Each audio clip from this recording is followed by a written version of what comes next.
जय हिंद दोस्तों।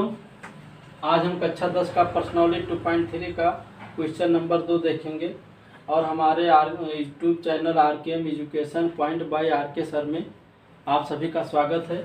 वीडियो यदि अच्छा लगे तो जो है चैनल को सब्सक्राइब कर लिया करिए और शेयर भी कीजिए। चलिए शुरू करते हैं। देखिए पहला क्वेश्चन है, पहले बहुपद से दूसरे बहुपद को भाग करके जाँच कीजिए। देख रहे हो, पहले बहुपद से दूसरे बहुपद को भाग करके जांच कीजिए कि क्या प्रथम बहुपद दूसरे बहुपद का गुणनखंड है। ठीक, मिटाने वाला ये है। यहाँ पे ध्यान दीजिए, आपको क्या करना है, यानी पहला बहुपद देखो ये लिखा है, कामा जहाँ लिखा है वो पहला बहुपद हो गया और कामा के बाद वाला दूसरा बहुपद हो गया। तो पहले क्वेश्चन ये करा कि पहले बहुपद से दूसरे बहुपद को भाग करना है। भाग करके आपको ये जांच करना है क्या पहला बहुपद दूसरे बहुपद का गुणनखंड है। तो भाई कोई चीज गुणनखंड कब होगा, जब शेषफल 0 होगा। जैसे आप देखो 2 से 8 को भाग करते हो तो 2 चौक 8 हो गया, तो शेषफल 0 हो गया। तो हम कह रहे हैं ये 8 जो है 2 का गुणनखंड है ना। 8 जो है यानी ये जो है 2 8 का गुणनखंड है। ठीक, ऐसे अगर शेषफल 0 नहीं होगा तो हम कहेंगे गुणनखंड नहीं है। तो यहाँ पे देखिए ऐसे आपको क्या करना है, इससे इसको भाग करना है। अगर शेषफल 0 आ जाता है तो कहेंगे प्रथम बहुपद दूसरे बहुपद का गुणनखंड है, और यदि नहीं होगा शेषफल 0 तो नहीं होगा। तो चलो हम भाग करना शुरू करते हैं, क्योंकि हमें भाग की क्रिया से बताना है। तो देखो पहला बहुपद से यानी t² - 3 से हमें भाग करना है 2t⁴ + 3t³ और -2t² - 9t और -12। ठीक, थोड़ा लंबा है, ध्यान दीजिएगा। तो इसमें कुछ नहीं करना है, बस ये ध्यान दिया जाता है इनमें ये देख लो अपने घटते क्रम में लिखे हैं कि नहीं लिखे हैं। और यदि नहीं लिखे होते हैं तो आप यहाँ लिखते समय घटते क्रम में लिखिए और इसको भी घात के घटते क्रम में लिखिए। यानी इन दोनों बहुपदों को मानक रूप में लिख लीजिए और ऐसे मानक रूप में लिखिए जिसमें घात के घटते क्रम में लिखे हों, तो हमारा काम आसान हो जाता है। ठीक है, अब ये घात के घटते क्रम में है, क्योंकि यहाँ घात 4 है, यहाँ 3 है, यहाँ 2 है, यहाँ 1 है, यहाँ 0 है, यानी ये घटते क्रम में। यहाँ भी घात 2 है, यहाँ 0 है, यानी घटते क्रम में है। तो आप क्या करिए, भाग करते समय पहला पद इसका ले लीजिए, पहला पद इसका ले लीजिए और भाग कर दीजिए। तो 2t⁴/t²। अब वैसे जिसको पता है कि t² को किससे गुणा करते हैं कि 2t⁴ हो जाए, तो वैसे आप जान जाएंगे। और यदि नहीं पता रहता है तो आप ऐसे कर लिया करिए। तो यहाँ देखो, यहाँ घात 4 है, यहाँ घात 2 है, तो गुणा भाग में घात घट जाता है, वो वैसे जानिए 2 से 2 कट जाएगा तो 2t² बचेगा। 4 में 2 गई 2 बचेगा 2t²। तो यहाँ पे क्या हुआ, 2t² लिखोगे और फिर 2t² का इन दोनों से गुणा करके इसके अंदर लिखोगे। तो देखो पहले 2t² का t² से होगा तो 2t⁴ हो जाएगा। फिर 2t² का -3 से होगा तो 3 दूनी 6 और t² होगा तो t² के नीचे लिखिए। बस इतना ध्यान देना है आपको, ठीक, भाग करते समय। अब चूंकि हमने बताया कि भाग करने के बाद क्या करते हैं, चिन्ह घटाते हैं। अब घटाने पे क्या होता है, चिन्ह बदल जाता है। यहाँ प्लस है तो यहाँ माइनस, यहाँ माइनस है तो यहाँ प्लस। और यहाँ देखो 2t⁴ - 2 तो ये कट जाएगा, पता है आपको। फिर यहाँ पे इसके नीचे कुछ नहीं है तो इसको उतार लीजिए 3t³ माइनस। यहाँ पे देखो, यहाँ पे ध्यान दीजिए, यहाँ माइनस है यहाँ प्लस है तो घटेगा, लेकिन चिन्ह किसका रहेगा, जो बड़ा होता है। तो यहाँ पे 6 बड़ा है, 6 के आगे प्लस है इसलिए प्लस लगाएंगे। हमने बताया इस चिन्ह का कोई मतलब नहीं होता है। ठीक है, हम जब चिन्ह बदल देते हैं तो हम जो चिन्ह बदलते हैं उस चिन्ह को लेते हैं, ये जो पहले से चिन्ह लगा होता है उस चिन्ह का कोई मतलब नहीं रह जाता है। तो यहाँ पे देखो घटेगा, क्यों घटेगा, क्योंकि चिन्ह विपरीत है। यहाँ माइनस है यहाँ प्लस है तो 6 में 2 गए 4t² होगा, ये आपने सीख लिया। और बाकी उतार दिया करेंगे, -9t -12। ठीक, इसमें जो है बहुपद में पूरा उतार लिया करिए, काम आसान हो जाता है। फिर क्या करिए, इसका पहला पद ले लीजिए 3t³ बटे इसका पहला पद ले लीजिए t²। तो यहाँ देखो घात जो है, घात क्या होगा, घट जाएगा तो 3 है, 3 रहेगा और t 3 में से 2 हो जाए, 1 बचेगा तो 3t बचेगा, है ना। इसको सॉल्व करेंगे कितना बचेगा, 3t बचेगा। तो प्लस 3t के बाद में जाएंगे, 3t बार जाएंगे और प्लस में जाएंगे क्योंकि माइनस नहीं आया है। अब 3t से हम क्या करेंगे, इन दोनों को गुणा करेंगे और यहाँ लिख देंगे।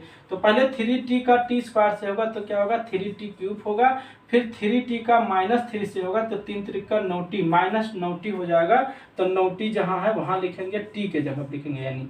फिर आप क्या करेंगे, यहाँ माइनस यहाँ प्लस और ये चिन्ह कट जाएगा क्योंकि सेम है, और यहाँ आएगा 4t² और ये देखो ये माइनस है ये प्लस है तो सेम है, कट जाएगा, -12 बचा। क्या बचा? -12। अब फिर क्या करिए, इसका पहला पद ले लीजिए और इसका पहला पद ले लीजिए, तो कितना टी स्क्वायर कर क्या हो गया 4 आया, तो यहाँ पे +4 लिख दीजिए और यहाँ पे देखो 4 से इन दोनों को गुणा कर दीजिए, 4 का टी स्क्वायर से हुआ तो 4t² हो गया, और फिर 4 का 3 से हुआ तो 4 3 12 हो गया। फिर क्या करेंगे, घटाएंगे, घटाने पर चिन्ह बदल जाएगा, यहाँ प्लस है तो माइनस हो जाएगा, यहाँ माइनस है तो प्लस हो जाएगा। अब देखो दोनों सेम है और चिन्ह अपोजिट है तो दोनों खट के क्या हो जाएगा, शेषफल 0 हो जाएगा। ये हो गया भाग करना। भाग कर लिया। अब जांच करना है कि क्या प्रथम बहुपद दूसरे बहुपद का गुणनखंड है। तो हमने क्या बताया था कि अगर शेषफल 0 होगा तो प्रथम बहुपद दूसरे बहुपद का गुणनखंड होगा, और यदि शेषफल 0 नहीं होगा तो गुणनखंड प्रथम वाला दूसरे का नहीं होगा। तो यहाँ शेषफल 0 है, तो यहाँ लिख दीजिए चूंकि R(x) समझ रहे हो, R(x) माने ये शेषफल है, इसको रिमाइंडर बोलते हैं, वैसे शेषफल लिख दीजिए चाहे, चूंकि R(x) 0 है इसलिए क्या लिखेंगे, फर्स्ट बहुपद दूसरे का गुणनखंड है। पूरा बात हम नहीं लिख रहे हैं, बोल दे रहे हैं, पहला बहुपद सेकंड बहुपद का गुणनखंड है। ठीक, गुणनखंड है, एक गुणनखंड पूरा लिखा हुआ है, तो आप जान जाइए पहले यानी गुणनखंड है। ऐसे आपको सेकंड, देखो ये इसको मिटा दे रहे हैं, अब सेकंड क्वेश्चन हम करने जा रहे हैं। सेकंड में भी आपको भाग की क्रिया करनी है और शेषफल 0 आ जाएगा तो होगा, नहीं तो नहीं होगा। तो चलो देखते हैं।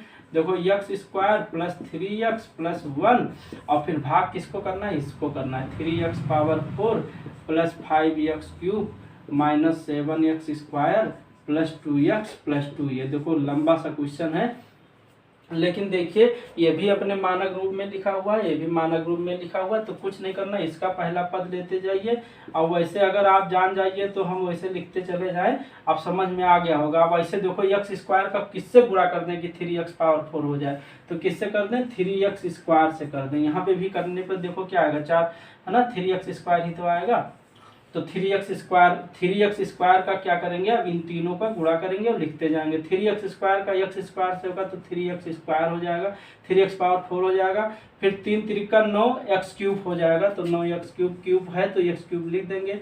बस ये ध्यान देना है कि ये वाला जो अलजेब्रिक टर्म है वो आपका घात सेम में जाना चाहिए, जैसे सजातीय पद पढ़ेंगे ना, सजातीय पद से ही घटता और जुड़ता है, इसलिए उसी को आमने सामने लिखेंगे। ठीक है, फिर 3x² का +1 से होगा तो +3x² होगा, ये जानते ही हैं।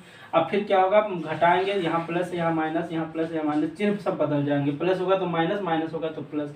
अब ये देखो कटेगा 3x³ घटेगा 0 हो जाएगा। यहाँ पे देखो प्लस है यहाँ माइनस है तो घटेंगे, 9 में 5 गए 4, x³ हो गया है ना, लेकिन यहाँ चिन्ह किसका रहेगा, जो बड़ा है, बड़ा 9 है, 9 के आगे माइनस, इसलिए माइनस हो जाएगा, ये हम बता चुके हैं। और ऐसा नहीं कि x³ में x³ घटा दो ये 0 लिख दो, ये देखो सजातीय पद सीधा गुणांक उसका उतर जाएगा, केवल नंबर ही घटेंगे जुड़ेंगे। ठीक है, तो यहाँ पे देखो 7 3 10 हो जाएगा, चिन्ह माइनस में रहेगा क्योंकि चिन्ह सेम है, और यहाँ चिन्ह है ना, चिन्ह सेम है तो जुड़ेंगे, और चिन्ह उसका रहेगा जो बड़ा है, जानते ही हो 7 बड़ा 7 के माइनस, तो 10x² प्लस 2 पूरा उतार लीजिए। ठीक है, अब आपको क्या करना है, ऐसे डायरेक्ट अगर बताते चले जाओ, देखो x² है, देखने पे लग रहा है हमें 4x³ लाना है, तो किससे कर दें, -4x से कर दें। ये सब जानिए इतना डायरेक्ट, क्योंकि ये सब चीज़ समय ले लेता है। अब ठीक है, 4x³ का x² से करेंगे तो क्या आएगा, -4x आएगा, ये कट जाएगा, 3 में से 2 गई 1 बचेगा, 4 बचेगा, माइनस बचेगा। तो अब -4x² से -4x से इन तीनों का गुणा करो, तो देखो -4x का इससे करेंगे तो होगा -4x³ हो जाएगा, फिर माइनस और प्लस माइनस 4 3 12x² हो जाएगा, फिर देखो माइनस और प्लस माइनस और 4x का गुणा 1 से होगा तो 4x हो जाएगा। फिर क्या करते हैं, घटाते हैं, तो माइनस है तो प्लस हो जाएगा, माइनस है तो प्लस हो जाएगा, माइनस है तो प्लस हो जाएगा, चिन्ह बदल देना आपको। अब यहाँ पे देखो ये कट जाएगा, ये सेम है, चिन्ह अपोजिट है तो घटेगा 0 हो जाएगा। यहाँ पे देखो यहाँ माइनस है यहाँ प्लस है तो घटेंगे, तो 12 में 10 गए 2x² हो गया, और यहाँ पे 12 के आगे प्लस इसलिए प्लस लिख दिए हैं, प्लस लिखो या ना लिखो छिपा रहता है। यहाँ पे देखो दोनों चिन्ह सेम है, प्लस है तो प्लस रहेगा, 4 2 6x हो जाएगा, प्लस 2 हो जाएगा। ठीक है, ये 2x² + 6x + 2 हो गया। अब फिर आपको क्या करना है, 2x² लाना है, और x² है तो किससे गुणा कर दें, ये तो देखने पे लग गया होगा, x² कट गया, 2 बचा, तो 2 से आप क्या करिए, यहाँ 2 लिखिए और 2 से इसका गुणा कर दीजिए सीधे। तो देखो 2 का इससे होगा तो 2x² हो जाएगा, फिर 2 का 3 से होगा, 2 3 6x हो जाएगा, और फिर 2 अक्के 2 हो जाएगा। यहाँ पे भी देखो सेम ये आ गया, तो यहाँ माइनस, यहाँ माइनस, यहाँ माइनस, तो सब क्या होगा, कट जाएगा। तो ये क्या हो गया, शेषफल 0 हो गया। और अगर शेषफल 0 हो गया तो क्या हो गया, पहला बहुपद दूसरे का गुणनखंड है। ठीक, पूरा हम नहीं लिख रहे हैं, लिख लीजिएगा। तो यहाँ लिखेंगे पहला बहुपद दूसरे का गुणनखंड है, हाँ है कि नहीं है। और ये भागफल पूछे तो ये भागफल हो गया, शेषफल 0 है इसका। ठीक, तो इसमें भी पहला बहुपद दूसरे का गुणनखंड है, क्योंकि हमारा शेषफल क्या आ गया, 0 आ गया। अब हम तीसरे का चेक करेंगे और भाग करके। ठीक, तीसरा हमारा क्या है, इससे भाग करना है, x³ - 3x + 1 से हमें भाग करना है, x⁵ - 4x³ और प्लस x² + 3x + 1। ठीक, देखिए लिखने में गलती ना हो और भाग करने में गलती ना हो, आप नियम समझ जाइए। अब भाई लगाने में कहीं गलतियां हो ही भी सकती हैं, उतारने में या कहीं, बस ये है आपको समझना है। अब हमने बताया, देखो ये भी अपने स्टैंडर्ड फॉर्म में है, घटते क्रम में ये भी है, तो इसका पहला पद। अब देखो x³ को किससे गुणा कर रहे हैं, x⁵ हो जाए, तो आप जान रहे हो 3 है और 2 की कमी है, तो x² से करते हैं। डायरेक्ट क्या लिखें, x² का तीनों से गुणा करो, तो देखो x² का पहले x³ से होगा तो x⁵ हो जाएगा, फिर x² का 3x से होगा तो 3x³ हो जाएगा, है ना, क्यूब है इसलिए यहाँ लिख दिया, नहीं तो अलग लिखना पड़ता। फिर x² का 1 से होगा तो प्लस x² हो जाएगा। फिर क्या करेंगे, घटाएंगे, चिन्ह चेंज हो जाएगा, यहाँ प्लस है तो माइनस, माइनस है तो प्लस, प्लस है तो माइनस, ये कट जाएगा। यहाँ देखो माइनस है, यहाँ प्लस है, इस चिन्ह का कोई मतलब नहीं होता, माइनस प्लस माइनस होगा, चिन्ह उसका रहेगा जो बड़ा है, 4 बड़ा है इसलिए माइनस लगा दिए, 4 3 से बड़ा है नहीं, तो क्या बचेगा, 1 4 में 3 गए, 1 लिखते नहीं तो x³ हो गया। और यहाँ पे देखो ये दोनों कट जाएंगे, क्योंकि यहाँ भी प्लस है, यहाँ माइनस है, चिन्ह अपोजिट है, और प्लस तो क्या बचेगा, 3x + 1 बचेगा, है ना। अब आप देखो यहाँ पे आप देख रहे हैं x³ है, यहाँ भी x³ है, यानी माइनस में लाना है, तो -1 कर दें, ऐसे समझ जाया करो, -x³ का x³ इतना बटे इतना करोगे तो ये क्या होगा, -1 आएगा, तो -1 से इन तीनों को गुणा करोगे तो -1 से गुणा करने पे यही आ जाएगा, बस माइनस से करना है तो चिन्ह सबका बदल जाएगा, तो यहाँ माइनस, यहाँ प्लस, यहाँ माइनस, तो यहाँ देखो यहाँ माइनस, फिर यहाँ पे प्लस उतार दीजिए और फिर यहाँ पे माइनस उतार दीजिए, फिर यहाँ देखो चिन्ह बदलेगा, तो यहाँ माइनस है तो प्लस, यहाँ माइनस, यहाँ प्लस ना, तो ये देखो ये चीज आपका कट गया, क्योंकि माइनस प्लस है, ये भी प्लस माइनस कट गया, लेकिन यहाँ पे क्या है, प्लस है, ये भी प्लस है, तो जुड़ जाएगा, 1 1 2 हो जाएगा। तो यहाँ पे क्या हुआ, रिमाइंडर 0 नहीं हुआ, मेरा शेषफल 0 नहीं हुआ, और शेषफल 0 अगर नहीं हुआ तो पहला बहुपद दूसरे का क्या गुणनखंड है कि नहीं है, नहीं है, क्योंकि शेषफल 0 नहीं हुआ, तो पहला बहुपद दूसरे का, ये राइटिंग मेरा समझ लीजिएगा, दूसरे का गुणनखंड नहीं है, क्या लिखेंगे, गुणनखंड नहीं है, थोड़ा तेजी से लिख दिए हैं। तो इस तरह से बहुत ही आसान होता है, बिल्कुल भाग की क्रिया आपको समझना है ना। तो इसमें शेषफल 0 नहीं था इसलिए गुणनखंड नहीं, अगर शेषफल 0 आ जाता तो गुणनखंड हो जाता। ठीक, तो क्वेश्चन नंबर 2 आसानी से समझ में आ गया होगा। कोई बात होगी तो कमेंट जरूर डालिए, ठीक, और मेरे वीडियो को लाइक और शेयर जरूर कर लीजिए और सब्सक्राइब जरूर कर लीजिए, जिससे आपको नोटिफिकेशन मिलता रहे और एक अच्छी नॉलेज मिलेगी मैथ में। Okay, thank you.